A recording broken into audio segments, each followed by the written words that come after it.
बच्चों, आज के कॉन्टिन्यूटी एंड डिफरेंशियबिलिटी के सेगमेंट में हम डिफरेंशियबिलिटी के बारे में बात करेंगे। तो बेसिकली इसका कॉन्सेप्ट समझिएगा। कोई भी फंक्शन किसी पर्टिकुलर पॉइंट पर डिफरेंशिएबल है तो उसकी क्या कंडीशन होती है। तो a function f x is differentiable at a point x equal to a if L f dash a equal to R f dash a. ये एल एफ डैश ए और आर एफ डैश ए का क्या मतलब है बेटा? देखिए, L f dash a का मतलब left hand derivative at a point x equal to a and R f dash a का मतलब right hand derivative at a point x equal to a. यानी कोई भी फंक्शन किसी पर्टिकुलर पॉइंट पर differentiable है तो इसका मतलब उस पर्टिकुलर पॉइंट पर, दैट इज ए, यहाँ पर पॉइंट हमारे पास ए है, उस पॉइंट पर उसका लेफ्ट हैंड डेरिवेटिव एग्जिस्ट करना चाहिए, राइट हैंड डेरिवेटिव एग्जिस्ट करना चाहिए और दोनों ये आपस में क्या होने चाहिए बेटा? इक्वल होने चाहिए। लेफ्ट हैंड डेरिवेटिव की बात डिफाइन होता है limit h tending to 0 f of a minus h minus f a upon में a minus h minus a. Right hand के लिए ए प्लस एच हो जाता है बेटा, तो F of A plus h minus f a upon में ए plus h minus ए। Basically ए cut गया, निकल के आ गया। तो बेसिकली जो हमारे पास है लेफ्ट हैंड डेरिवेटिव और राइट हैंड डेरिवेटिव, अगर हमें किसी पर्टिकुलर पॉइंट पर डिफरेंशियबिलिटी को चेक करना है तो हम इन दोनों को चेक करेंगे, दोनों एग्जिस्ट करें और आपस में इक्वल हो तो फंक्शन डिफरेंशिएबल हो जाएगा। अब इसका थोड़ा सा हम और एक अप्रोच लेके समझते हैं। इस तरह से थोड़ा सा आपको मैं समझाने की कोशिश करता हूँ। ये देखिए, मान लीजिए कोई कर्व है हमारे पास y equal to f x, ये हमने ले लिया कर्व। एक कोई पॉइंट हमने लिया, ये पॉइंट ले लीजिए आप P ए एफ ए, कोई एक पॉइंट है इस y equal to f x पे, उसका तो क्या है पॉइंट अगर ए लेंगे x इक्वल टू ए तो value of y that is F A. यहाँ से बेटा एक हमने एक कॉर्ड खींच दी, यहाँ पे Q नाम दे दीजिए, और एक कॉर्ड हमने खींच दी बेटा ये पी क्यू एंड आर। अच्छा, ये जो है इस पॉइंट का कोऑर्डिनेट हमने ले लिया a plus H F of a plus H. इस पॉइंट का कोऑर्डिनेट ले लिया हमने a minus H and f of a plus H. अब देखिए बेटा, बेसिकली आप लॉजिक समझिएगा कि अगर आपको इस पॉइंट P पर टेंजेंट को डिफाइन करना हो तो कैसे डिफाइन करेंगे? तो बेसिकली आप ऐसे समझिए, ये पॉइंट क्या है? P है, ये पॉइंट है Q। अब ये PQ क्या है? एक इसकी कॉर्ड है। क्या है बेटा? PQ एक इसकी कॉर्ड है। अब लॉजिक समझिएगा, जब पॉइंट Q P पे अप्रोच करे, जब पॉइंट Q P पे अप्रोच करे अलोंग द कर्व, तो होगा क्या बेटा? H क्या है? बहुत ही छोटी h क्या है? इसका नेबरिंग पॉइंट है। जैसे आपके पास P पॉइंट है, P का नेबरिंग पॉइंट हमने ले लिया Q और इधर ले लिया हमने R, a प्लस एच और a माइनस एच। तो basically tangent at a point P is the limiting position of chord PQ as well as PR when Q and R approaches towards P along the curve। इसको मैं आपको और समझाता हूँ अच्छी तरह से। जैसे कि ये लेता हूँ मैं आपको, ऐसे समझिए। मान लीजिए ये पॉइंट P है और ये पॉइंट है Q, P और Q। अब ये हमारी कॉर्ड है। अब हमने क्या किया, इस पॉइंट Q को अप्रोच करा रहे हैं, तो ये Q यहाँ पे आया, तो ये देखिए कॉर्ड, फिर ऐसे किया, फिर ऐसे किया, ये ऐसे इनफाइनाइट, जब ये ऐसे ऐसे अप्रोच करते करते आ जाएगी बेटा, तो ये जो कॉर्ड PQ है बेसिकली क्या हो जाएगी? यहाँ पर एक लाइन बन जाएगी। मेरी लॉजिक समझिएगा बेटा, Q यहाँ पे है, फिर यहाँ आया, फिर यहाँ, फिर यहाँ, यहाँ, ऐसे करते करते जब यहाँ तक आ गया तो यहाँ से क्या हुआ? एक लाइन इस तरह से निकल के आ गई। सिमिलरली बेटा ये P है और ये R है, इसको आप ऐसे ले लीजिए, इस तरह से, ऐसे थोड़ा टेढ़ा हो जाएगा मेरे, ऐसे अब देखने में आसानी रहेगी आपको। इसको ऐसे ऐसे अप्रोच करेंगे तो देखना बच्चों, एक लाइन हमारे पास इधर आ गई और एक इधर वाली लाइन कैसे आ गई इधर। तो बेसिकली देखा जाए तो ये पूरी लाइन सेम टू सेम बनेगी कि नहीं बनेगी, ये एक ही लाइन के पार्ट्स हो जाएंगे बेटा। कहने का मतलब है एक तो हमारा इधर का टेंजेंट आ गया that is right hand tangent, ये इधर का टेंजेंट आ गया that is left hand tangent. तो बेसिकली जब राइट हैंड टेंजेंट और लेफ्ट हैंड टेंजेंट दोनों टेंजेंट जब आपस में इक्वल हो जाएंगे तो जो ये कहानी बनेगी ये पूरा का पूरा एक क्या हो जाएगा, दैट इज यूनिक टेंजेंट। तो बेसिकली मैं कहना ये चाहता हूँ बेटा आपसे, कोई भी फंक्शन किसी particular point x equal to a पर डिफरेंशिएबल होगा अगर उस पॉइंट पर एक यूनिक टेंजेंट एग्जिस्ट करे। लॉजिक समझ में आई बेटा। मैं फिर से समझा रहा हूँ, आप इसको ऐसे डायग्राम बना के बता रहा हूँ मैं आपको। ये Q है, मान लो ये यहाँ पे आ गया, फिर यहाँ आ गया, फिर यहाँ आ गया, तो होगा क्या, बेसिकली एक लाइन इधर बन जाएगी। और जब इधर की बात करेंगे बेटा तो ये यहाँ से ऐसे आया, फिर ऐसे आया, ये अप्रोच करने लगा बेटा। तो बेसिकली एक लाइन कैसे बन जाएगी, ये इधर की बन जाएगी। तो होगा क्या बेटा, ये हमारे पास पूरी की पूरी एक सेम लाइन होगी दैट इज टेंजेंट। लॉजिक समझ में आई। फिर से बता रहा हूँ, basically tangent at a point P क्या है, ये लिमिटिंग पोजीशन है कॉल्ड PQ की, जब Q अप्रोच कर रहा है P की तरफ अलोंग द कर्व, PR की जब R अप्रोच कर रहा है बेटा P की तरफ अलोंग द कर्व। तो ये इधर की लाइन अप्रोच करके ऐसे आ गई, इधर की अप्रोच करके ऐसे आ गई। तो जब ये दोनों सेम आ जाएंगे बेटा तो यहाँ पे कहानी क्या आ जाएगी, यूनिक टेंजेंट। अब देखिए मैं आपको लॉजिक समझाता हूँ। अगर हम बात करते हैं लेफ्ट हैंड और राइट हैंड टेंजेंट की, तो जब ये लिमिटिंग पोजीशन आएगी तो बेसिकली अगर हम बात करें राइट हैंड स्लोप की, राइट हैंड स्लोप इसकी बात करें तो जैसे dy बाई डी एक्स की बात करते हैं, तो dy बाई डी एक्स क्या होता है, change in y with respect to x। dy by d x से हमें पता चलता है स्लोप के बारे में, स्लोप से पता चलता है टेंजेंट के बारे में, टेंजेंट से पता चलता है थीटा के बारे में। और थीटा क्या होता है बेटा, थीटा वो एंगल होता है जो किसी पॉइंट पे टेंजेंट x एक्सिस की पॉजिटिव डायरेक्शन के साथ में बनाता है। क्या होता है थीटा बेटा, जब टेंजेंट किसी x एक्सिस की पॉजिटिव डायरेक्शन के साथ जो एंगल बनाता है वो उसका थीटा होता है। तो dy बाई डी एक्स से हमें कई सारी चीज़ों की इन्फॉर्मेशन मिलती है, चेंज की, रेट ऑफ चेंज हो गया बेटा, y में चेंज जो बताया मैंने आपको, टेंजेंट के बारे में, स्लोप के बारे में, ये सारी इन्फॉर्मेशन मिलती है। तो बात करें अगर हम राइट हैंड स्लोप की या राइट हैंड टेंजेंट की बात करते हैं तो क्या होगा, दो पॉइंट है x1 y1 x2 y2 से पास करने वाला कोई लाइन, उसका स्लोप क्या होता है y2 minus y1 upon x2 minus x1। तो यहाँ से जो बात करेंगे हम, क्या आ जाएगा, f of a plus h minus f a y2 minus y1 upon में x2 a plus h minus a. अब चूंकि टेंजेंट क्या है, ये लिमिटिंग पोजीशन है, तो लिमिटिंग पोजीशन के लिए जो इसका नेबरिंग पॉइंट होगा वो h कहाँ पे अप्रोच करेगा, 0 पे, that means limit h tending to 0। ऐसे बेटा अगर हम बात करेंगे लेफ्ट हैंड स्लोप, तो क्या आ जाएगा बेटा, यहाँ से ये आ जाएगा f of a plus h minus f A, F of a, sorry यहाँ पे माइनस लगाना था, मैंने यहाँ प्लस लिख दिया था, a minus H, F of a minus h minus f a upon में a माइनस एच माइनस ए, यहाँ से बेटा लिमिट h टेंडिंग टू 0। देखिए a और a कट गया। तो बेसिकली बेटा देखिए, अगर यूनिक टेंजेंट का एग्जिस्टेंस होगा, यूनिक टेंजेंट का एग्जिस्टेंस होगा तो ऐसे केस में लेफ्ट हैंड टेंजेंट और राइट हैंड टेंजेंट, ये देखिए ये राइट हैंड टेंजेंट और ये लेफ्ट हैंड टेंजेंट, दोनों के दोनों क्या होंगे, सेम ही हो जाएंगे बेटा। तो यानी ये और ये दोनों का स्लोप भी सेम हो जाएगा। क्लियर हो गई बात।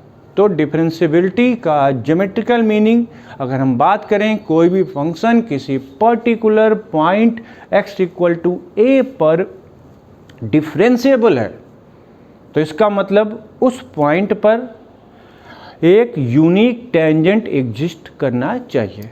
अगर यूनिक टेंजेंट एग्जिस्ट करेगा तो फंक्शन डिफरेंशिएबल होगा, अदरवाइज नहीं होगा। ये कहानी है। मैथमेटिकली हम उसके लेफ्ट हैंड डेरिवेटिव और राइट हैंड डेरिवेटिव, तो बेटा आप देखें तो जरा ये क्या है, ये राइट हैंड स्लोप, यही तो राइट हैंड डेरिवेटिव है। ये क्या है, left hand slope, that is यही तो लेफ्ट हैंड डेरिवेटिव है।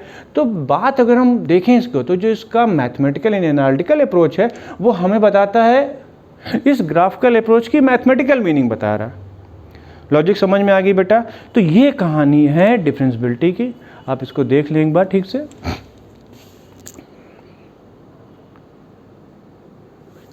क्लियर। अब थोड़ा सा हम और आगे बढ़ते हैं। जैसे यहाँ पे बात आई यूनिक टेंजेंट की, तो किसी फंक्शन के किसी पॉइंट पर जो कोई कर्व है तो यूनिक टेंजेंट का एग्जिस्टेंस होना चाहिए। तो बेसिकली कर्व अगर स्मूथ है तो उस पर टेंजेंट यूनिक रहता है बेटा। ठीक, कर्व की बात करें, लेकिन जैसे मान लो कोई कर्व आपका इस तरह से है, ये कर्व है, तो हम इस कर्व के इस पॉइंट पे टेंजेंट की बात करें तो ये टेंजेंट कैसे निकल आया है, किधर से आ गया, और एक टेंजेंट इसी पर्टिकुलर पॉइंट पे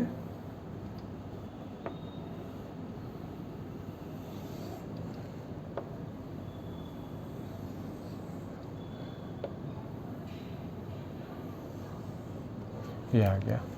ये पर्टिकुलर पॉइंट अगर P है तो इस पॉइंट पे कितना है बेटा, दो टेंजेंट साफ साफ दिख रहे हैं।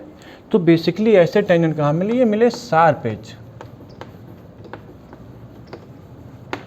तो जहाँ पर शार्प एज होता है बेटा, जहाँ पर शार्प एज होता है वहाँ पर दो टेंजेंट एग्जिस्ट कर गए बेटा यहाँ पे। तो ऐसे केस में फंक्शन यानी सेम पॉइंट है, देखिए बेटा ये पॉइंट P, एक टेंजेंट ये निकला और एक टेंजेंट ये निकला। तो डिफरेंशिएबिलिटी के कॉन्सेप्ट के हिसाब से फंक्शन डिफरेंशिएबल होगा अगर यहाँ पर एक यूनिक टेंजेंट एग्जिस्ट करे। तो ये कहानी निकल के आ गई बेटा।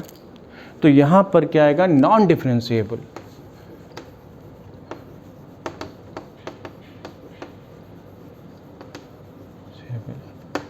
Eight P।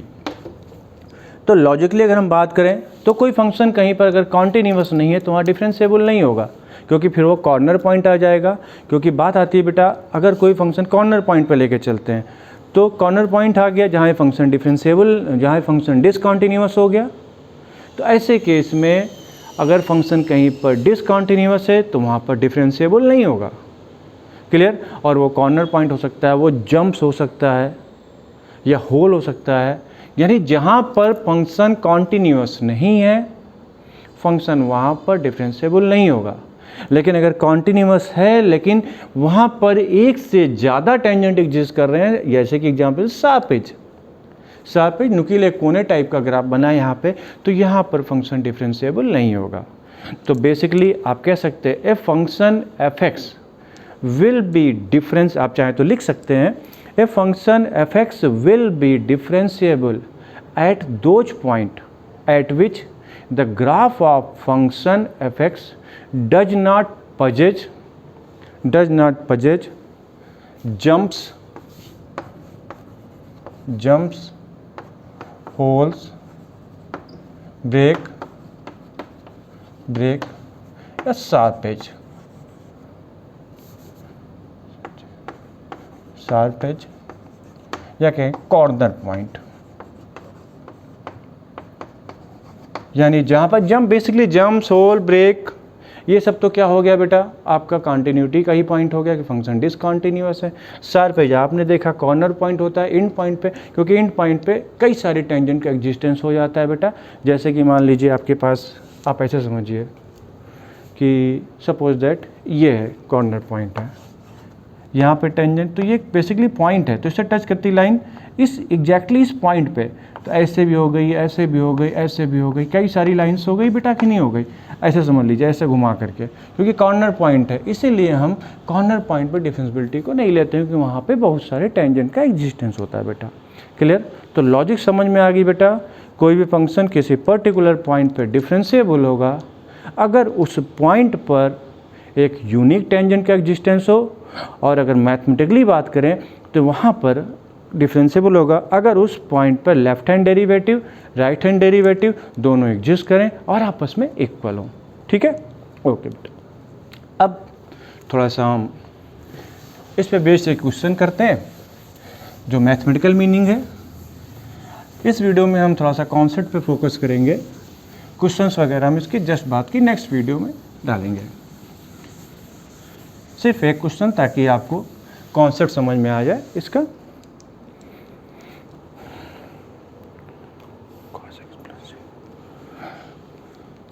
आपको डिफरेंशियबिलिटी चेक करना है।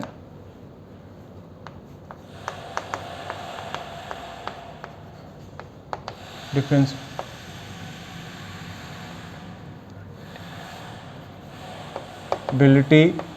Eight x equal to 0।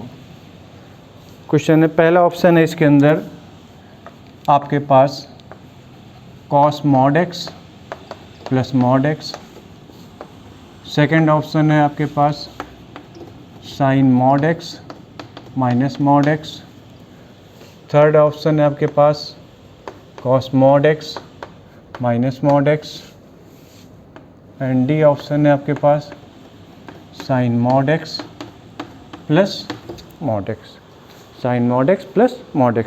Differentiability check करना है तो हम इसको बेसिकली, ये क्वेश्चन है, चार ऑप्शन है, चारों को चेक करना पड़ेगा आपको।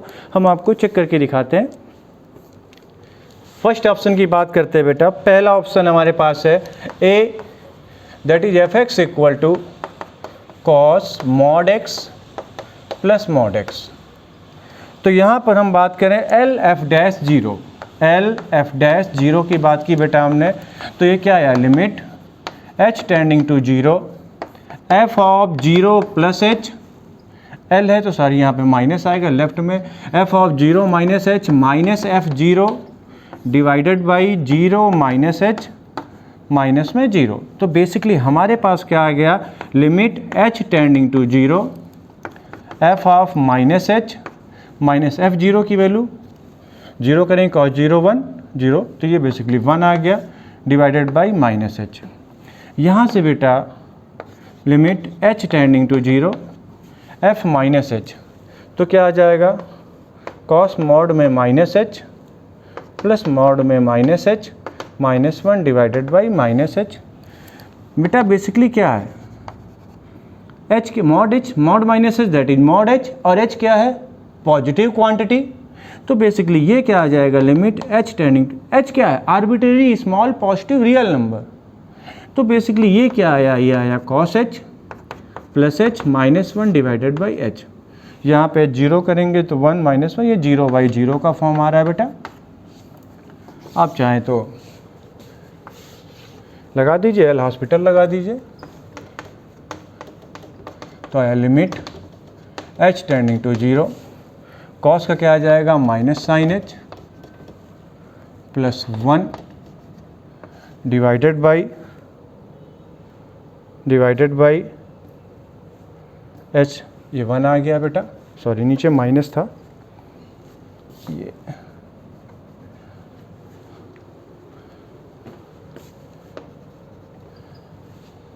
जीरो कर देंगे, आंसर कितना आ जाएगा बेटा इसका, माइनस वन।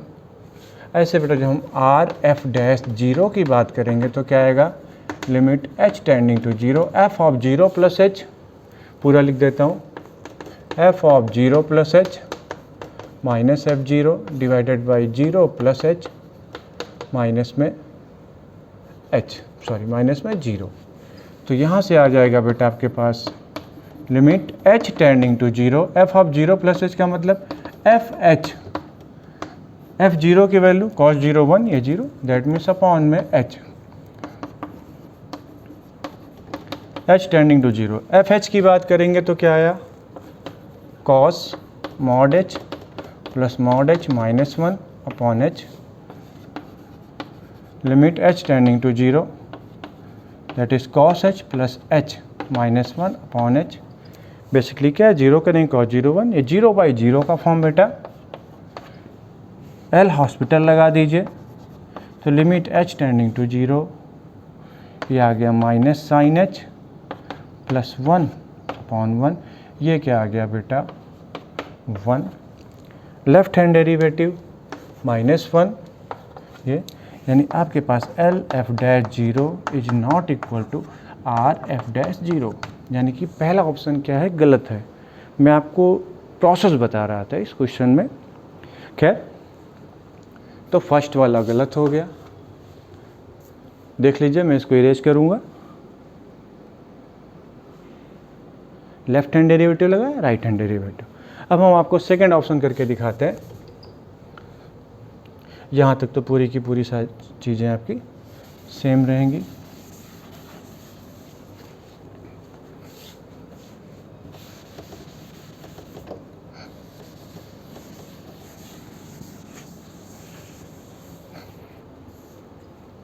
सेकंड ऑप्शन की बात करते हैं बेटा। सेकंड है sine mod x minus mod x. तो ये बेसिकली क्या आ जाएगा, यही कहानी आएगी बेटा, एफ ऑफ माइनस एच, ये तो 0 ही आ जाएगा क्योंकि 0 0 divided by minus h sine minus H.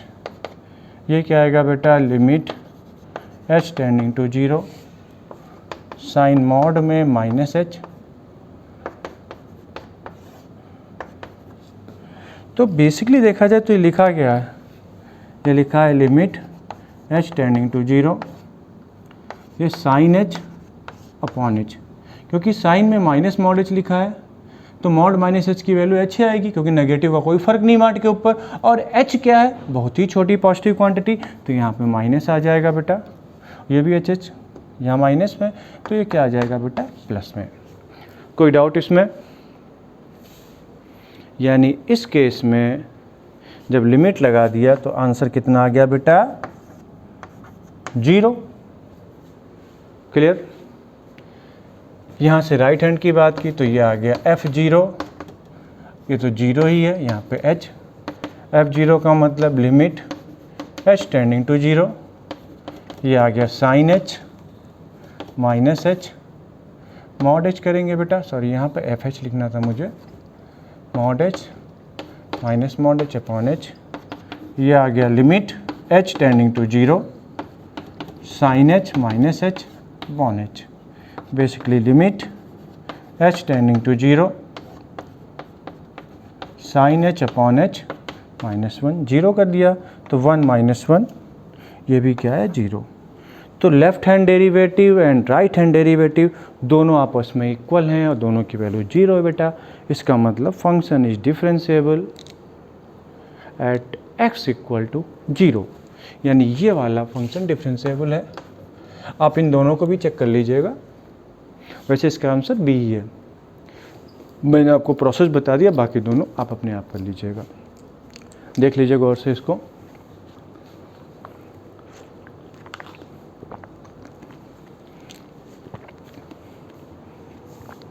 कोई भी डाउट होता है तो आप वीडियो को दोबारा देखिए एक बार, चीज़ें क्लियर हो जाएंगी। लेकिन फिर भी रहता है डाउट तो आप इंस्टाग्राम पे मैसेज कर सकते हैं, आप कमेंट बॉक्स में कमेंट कर सकते हैं, हमको मेल कर सकते हैं, मैं आपकी चीज़ों का रिस्पॉन्स ज़रूर दूंगा।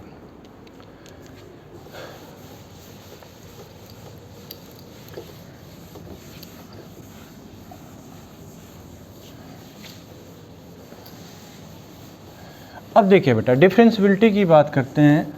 ये तो आपने किसी पर्टिकुलर पॉइंट पे डिफरेंशियबिलिटी की बात समझी। हम बात करते हैं डिफरेंशियबिलिटी इन सेट या डिफरेंशियबिलिटी इन इंटरवल्स। तो सबसे पहले हम बात करते हैं डिफरेंशियबिलिटी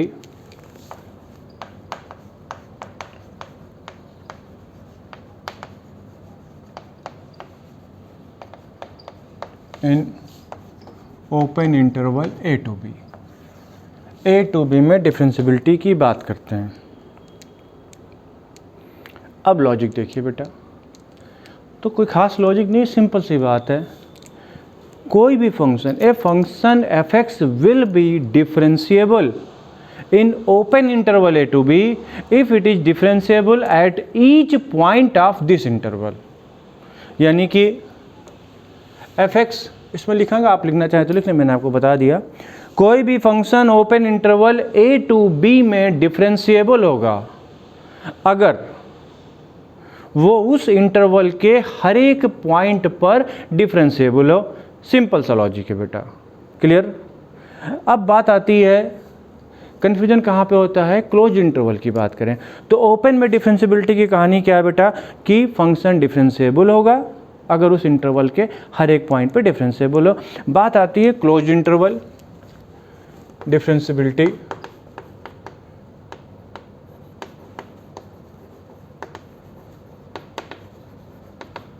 इन क्लोज इंटरवल, इसको चाहिएगा तो आप लिख लीजिएगा, लैंग्वेज अपने आप से या चाहे तो लिख लें। A function fx will be differentiable in open interval a to b, symbol बनाइएगा ओपन का, open interval a to b if it is differentiable at each point of this interval, अगर ये इस इंटरवल के हर एक पॉइंट पर differentiable है।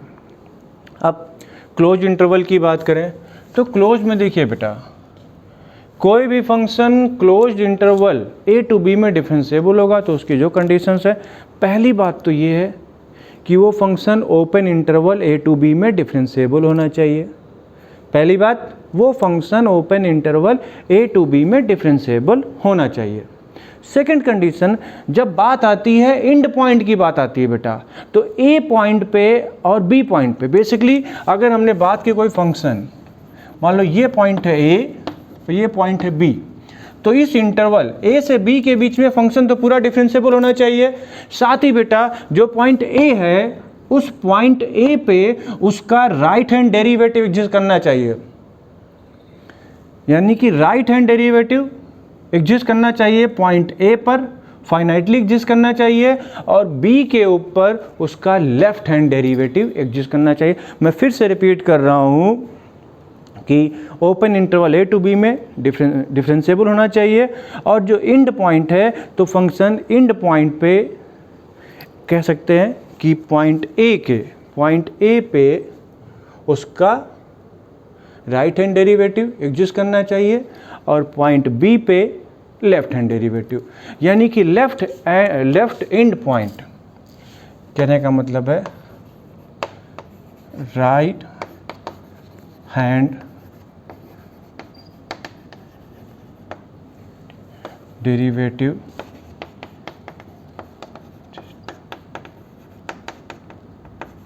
finitely at right hand derivative exists finitely at left end point A, यानी A पे A इसका लेफ्ट हैंड पॉइंट है, लेफ्ट हैंड पॉइंट पे राइट हैंड डेरिवेटिव एग्जिस्ट करना चाहिए, and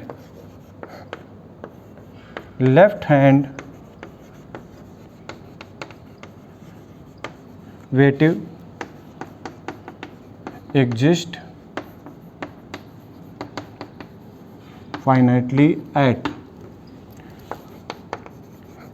right end point B पे B यानी राइट एंड पॉइंट है, और राइट एंड पॉइंट पे left hand derivative, left hand point पे राइट हैंड डेरिवेटिव। एक मिनट देख ले इसको ठीक से।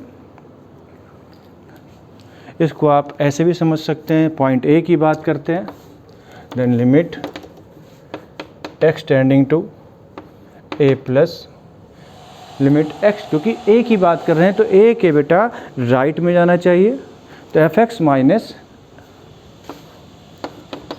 F a upon x minus a, और यहाँ पे बात करेंगे तो क्या आ जाएगा, limit x tending to b minus f x minus f b upon x minus b. इस लाइन को देखिए ठीक से।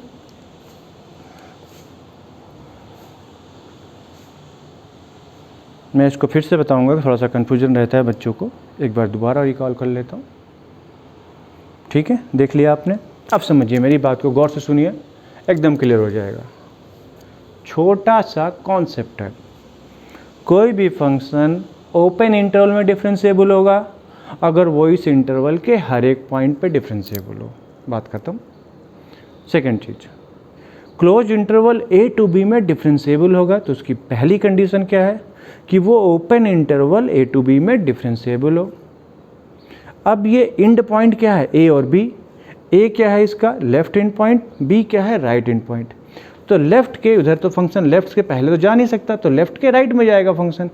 तो लेफ्ट हैंड पॉइंट पे राइट हैंड डेरिवेटिव, यानी ए पे राइट हैंड डेरिवेटिव एग्जिस्ट करे, फाइनाइटली एग्जिस्ट करे, और बी पे left hand derivative finitely exist करे। बस इतनी सी कहानी है। देख लीजिए, समझ गए होंगे आप। क्वेश्चंस काफ़ी सारे कराऊंगा मैं आपको इस पर, लेकिन वो नेक्स्ट वीडियो में जाएंगे हम।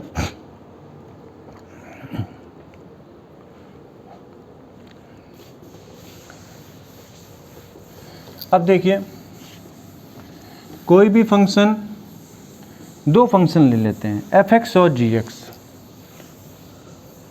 दो फंक्शन लिया हमने f(x) और g(x).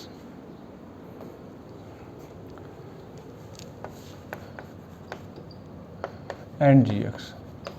मान लेते हैं दोनों डिफरेंशिएबल हैं।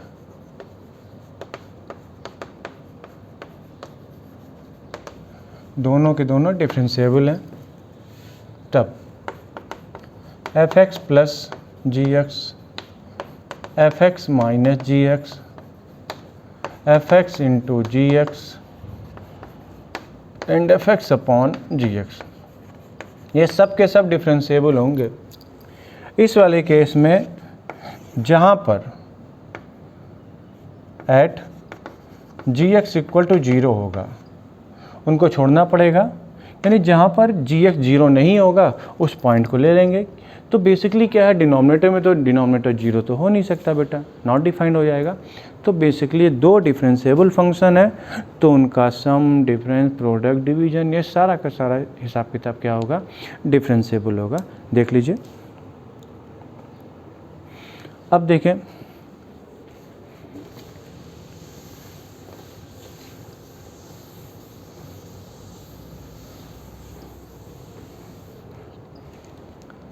नेक्स्ट पॉइंट है, तो यहाँ पे देखो बेटा, अगर एक फंक्शन डिफरेंशिएबल है और दूसरा नॉन डिफरेंशिएबल है, एक फंक्शन डिफरेंशिएबल है और दूसरा नॉन डिफरेंशिएबल है, यानी f(x) ये डिफरेंशिएबल मान लीजिए है, एंड g(x) नॉन डिफरेंशिएबल। तो f(x) डिफरेंशिएबल है और ये नॉन डिफरेंशिएबल है, तो ऐसे केस की जब बात करते हैं बेटा, तो उनका जो सम होता है या उनका जो सब्ट्रैक्शन होता है वो नॉन डिफरेंशिएबल होता है। मैं रिपीट कर रहा हूँ, अगर f(x) और g(x) दो फंक्शन है जो किसी पर्टिकुलर पॉइंट पे f(x) तो डिफरेंशिएबल है और g(x) नॉन डिफरेंशिएबल है, तो उनका जो सम की बात करेंगे, सम या उनका सब डिफरेंस, वो नॉन डिफरेंशिएबल होगा। चाहे तो नोट कर लें, if f(x) is differentiable at x equal to a and g(x) is non differentiable at x equal to a, ठीक है, then f(x) plus minus g(x) is non differentiable at x equal to a। इसका तो बहुत छोटा सा example मैं आपको बता देता हूँ। अभी आपने किया भी है, f(x) इक्वल टू ले लो cos mod x and g(x) mod x। अच्छा, बेसिकली cos mod x है ना, तो cos mod x और cos x दोनों सेम है, क्योंकि cos के अंदर नेगेटिव पॉजिटिव कोई मतलब नहीं रह जाता। और cos का ग्राफ देखिए तो y एक्सिस के अबाउट दोनों तरफ सेम है। तो बेसिकली ये क्या है, ये differentiable at x equal to 0 और ये नॉन डिफरेंशिएबल है। ये जस्ट आपने कुछ देर पहले एग्जाम्पल किया था कि नहीं किया था, कि cos mod x plus mod x, तो ये डिफरेंशिएबल नहीं होगा। अब देखिए, पिछला मैंने आपको मैथमेटिकली बताया था, इस प्रॉपर्टी के हिसाब से आप तुरंत बता देंगे।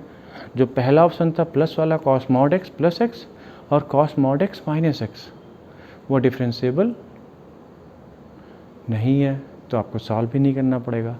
पहला जो पिछला एग्जाम्पल जिसके 2 ऑप्शन मैंने आपके लिए छोड़े हुए हैं वो एक तो आपने ऐसे ही करा दिया मैंने। अच्छा, कहानी क्या है इसमें, लेकिन अब देखिए प्लस यानी प्लस की और माइनस की तो बात हो गई, लेकिन हम इसके प्रोडक्ट के बारे में नहीं कह सकते बेटा। जैसे मान लो यानी nothing can be said, thing can be said about fx into g x. हम कह नहीं सकते इनके बारे में भाई, कुछ नहीं कह सकते कि ये डिफरेंशिएबल होगा कि नहीं। डिफरेंशिएबल हो भी सकता है और नहीं भी हो सकता है, कि अगर एक फंक्शन डिफरेंशिएबल है और दूसरा डिफरेंशिएबल नहीं है तो इसके बारे में हो सकता है कि वो डिफरेंशिएबल हो भी, हो सकता है डिफरेंशिएबल ना भी हो। जैसे एग्जाम्पल के तौर पे मान लो fx इक्वल टू ले लिया आपने x डिफरेंशिएबल एंड gx ले लिया मॉड x नॉन डिफरेंशिएबल। ये x बराबर जी, तो पूरे रियल नंबर के लिए डिफरेंशिएबल है, जी x इक्वल टू 0 पे डिफरेंशिएबल नहीं है। हम बात करें fx इंटू जी एक्स, ठीक है, तो ये क्या आ जाएगा x मॉड x। इसका कोई नाम दे देते हैं, मान लो हमने फाई x दे दिया, तो मॉड x को डिफाइन करेंगे तो जब x लेस देन 0 तो ये आ जाएगा minus x square, greater than 0 करेंगे तो ये आ जाएगा एक्स स्क्वायर। और ये क्या है, ये डिफरेंशिएबल है बेटा एट x इक्वल टू 0। यानी एक फंक्शन डिफरेंशिएबल है दूसरा नॉन डिफरेंशिएबल है, तो इसका कंफर्म मतलब है कि दोनों का सम या डिफरेंस वो नॉन डिफरेंशिएबल होगा। लेकिन प्रोडक्ट फंक्शन के बारे में हम कुछ कह नहीं सकते, वो डिफरेंशिएबल हो भी सकता है और डिफरेंशिएबल नहीं भी हो सकता। अब इसके बाद और कहानी, तो ये पॉइंट क्लियर हो गया आपका।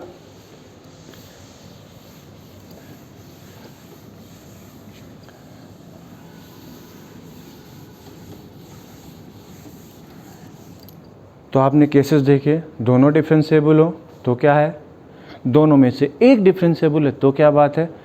बात आती है अगर दोनों ही नॉन डिफरेंशिएबल हैं तब क्या कहानी है, ठीक है। लॉजिक fx क्या है, fx एंड gx बोथ क्या है, नॉन डिफरेंशिएबल। नॉन डिफरेंशिएबल है तो उनके सम, डिफरेंस और प्रोडक्ट के बारे में कुछ भी नहीं कहा जा सकता। That means not if fx and gx both are non differentiable function then nothing can be said about sum, difference या प्रोडक्ट फंक्शन, इनके बारे में कुछ नहीं कहा जा सकता, ठीक है। लॉजिक से समझाता हूँ, आप देखिए fx equal to sine mod x and gx equal to mod x।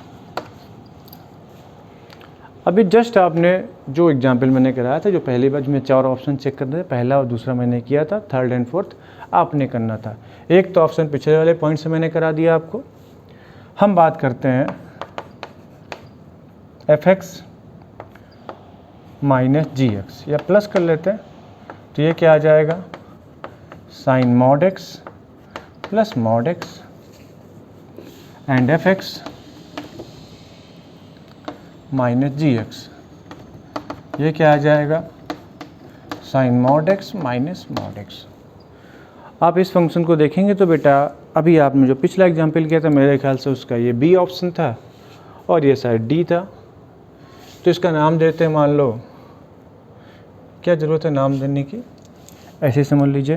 तो ये तो आपको पता है, ये अभी पिछले ये आपने प्रूफ किया था, ये डिफरेंशिएबल है एट x इक्वल टू 0, यही ऑप्शन था इसका, सेकंड ऑप्शन सही था, ये डिफरेंशिएबल है।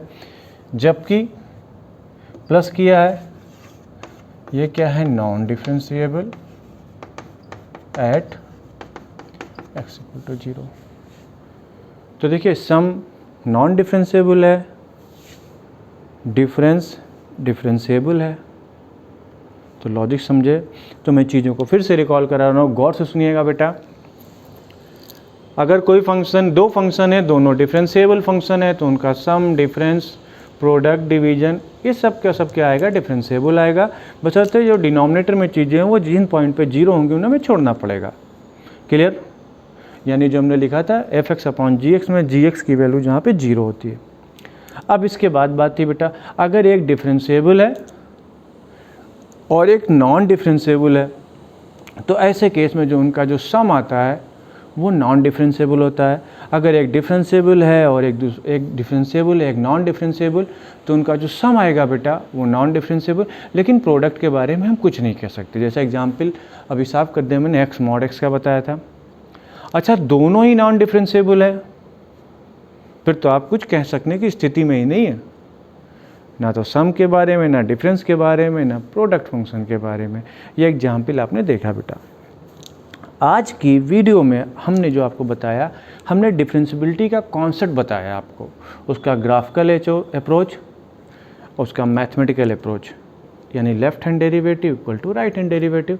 इसको आप मैथमेटिकली सॉल्व कर सकते हैं। ग्राफिकल अप्रोच बताया बेटा, जहाँ पर शार्प एज नहीं होना चाहिए, यानी जहाँ पर यूनिक टेंजेंट का एग्जिस्टेंस होना चाहिए तो फंक्शन डिफरेंशिएबल होगा। अब जहाँ पे फंक्शन डिसकंटिन्यूअस है वहाँ पर फंक्शन डिफरेंशिएबल नहीं होगा। कन्फर्म है बेटा? तो ये लॉजिक हमने आपको ग्राफिकल अप्रोच के बारे में बताई बेटा। फिर इंटरवल्स के बारे में बातें की, और हमने आपको दो अलग अलग फंक्शंस की प्रॉपर्टीज़ के बारे में बता दिया कि डिफरेंशिएबल हो तो क्या होता है, नॉन डिफरेंशिएबल हो तो उनका सम, डिफरेंस, प्रोडक्ट, इनके बारे में क्या होता है। नेक्स्ट वीडियो में हम कॉन्टिन्यूटी एंड डिफरेंशियबिलिटी के मिक्स क्वेश्चंस करेंगे। 2-3 वीडियो में हमारे केवल क्वेश्चंस रहेंगे, और उसी के बेसिस पे हम आपका कॉन्सेप्ट को रिबिल्ड करेंगे बेटा। चीज़ें आपको समझ में आ रही होंगी, कहीं से कोई डाउट नहीं होना चाहिए। आपको कोई डाउट होता है तो आप वीडियो को रिवाइंड करके देख सकते हैं। फिर भी अगर आपको कोई समस्या रहती है तो आप हमको कमेंट बॉक्स में कमेंट कर सकते हैं, हमको मेल कर सकते हैं, आप हमको इंस्टाग्राम पे मैसेज कर सकते हैं। हम आपकी चीज़ों का रिस्पॉन्स देंगे।